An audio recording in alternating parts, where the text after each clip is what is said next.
Famous stories of the world में आपका स्वागत है। आइए इस भारत भूमि की धरा के वीर की गाथा अनेक प्रचलित है। एक ऐसी ही और गाथा आपके सामने लेकर आए हैं। आशा है आपको पसंद आएगी। और ये गाथा है वीरता का सबूत। बात दरअसल इस प्रकार की है। एक बार मुगल बादशाह अकबर का दरबार लगा हुआ था, और जब दरबार लगा हुआ था उस वक्त कोई भी अकबर का नवरत्न वहां मौजूद नहीं था। वो सभी इधर उधर अभियानों पर या कहीं कार्यों से गए हुए थे। उस दरबार में अकबर के चौकीदार ने आकर अकबर से कहा, जहांपना बाहर दो व्यक्ति आए हैं और वो आपसे कोई फरियाद करना चाहते हैं। बादशाह ने उनको अंदर बुलाया। चौकीदार उन दोनों को लेकर बादशाह के सामने आया। दोनों ही युवक थे, नवयुवक थे, एकदम बलशाली लग रहे थे। शरीर कौशल उनका बड़ा अच्छा था।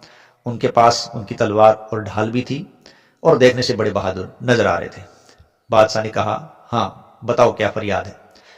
उन्होंने कहा, बादशाह सलामत, हमने सुना है कि आप वीरों को उचित स्थान देते हैं और आपको उनकी पहचान है। हम वीर व्यक्ति हैं और हम चाहते हैं कि आप हमें अपनी सेना में भर्ती करें और हमें वीरोचित कोई कार्य सौंपे ताकि हमें अपनी वीरता का हुनर दिखाने का मौका मिल सके। बादशाह ने सुना। कुछ देर की खामोशी के बाद वो बोले, देखो ये डींग हाँकने वाली बातें बहुत लोग करते हैं। वीरता का सबूत कोई नहीं दे पाता और अपने आप को बताते हैं कि हम वीर पुरुष हैं, लेकिन हम इस बात को कैसे माने। तब एक युवक बोला, जहांपना हम राजपूत हैं और हमारा काम ही वीरता दर्शाना है।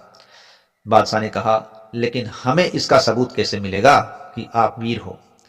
ये बात सुनकर दोनों युवकों ने एक दूसरे की तरफ देखा और देखते ही देखते दोनों ने अपनी तलवारें म्यान से बाहर खींच ली और अपनी अपनी ढाल हाथ में ले ली और दोनों ने वहीं दरबार में ही एक दूसरे से संघर्ष शुरू कर दिया। ये देखकर सारे दरबारी स्तब्ध रह गए। अकबर स्वयं स्तब्ध रह गए। लेकिन उन दोनों के बीच युद्ध कौशल देखते ही बनता था। लगातार कई देर तक ये संघर्ष उनका चलता रहा और वो एक से एक युद्ध कौशल दर्शा रहे थे। काफी समय चलने के पश्चात इस युद्ध के अंदर या इस रण में एक वीर पुरुष ने दूसरे व्यक्ति का सर धड़ से अलग कर दिया। हालांकि इस वक्त दोनों लड़ते लड़ते घायल हो चुके थे, लेकिन जिस युवक का सर धड़ से अलग हुआ था उसने अभी हार नहीं मानी थी और उसने गिरते गिरते हुए भी अपनी तलवार का ऐसा वार किया कि दूसरा युवक भी निढाल होकर जमीन पर बुरी तरह घायल होकर गिर पड़ा। अब अकबर भी शोक संतप्त हो गया और वह उस घायल व्यक्ति के पास पहुंचा। बोले, ये आपने क्या किया। उस व्यक्ति ने कहा, जहांपना हम राजपूत हैं, हम हमारी वीरता को युद्ध कौशल के द्वारा रणभूमि के अंदर ही दिखाते हैं और हम अपनी मातृभूमि के लिए लड़के मरने और मारने को तत्पर रहते हैं। हमारी वीरता का यही सबूत है कि हम अपने सरपरस्त को किसी भी प्रकार निराश नहीं करते और उसके लिए अपने ही आप को कुर्बान कर देते हैं।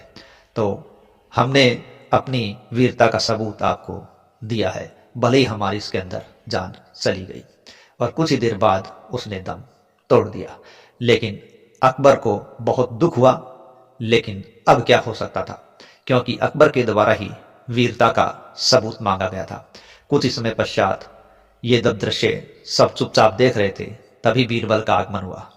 और बीरबल को जब सारी बात मालूम हुई तब उन्होंने अकबर को कहा, बादशाह सलामत, राजपूत वीरों से उनकी वीरता का सबूत नहीं मांगना चाहिए।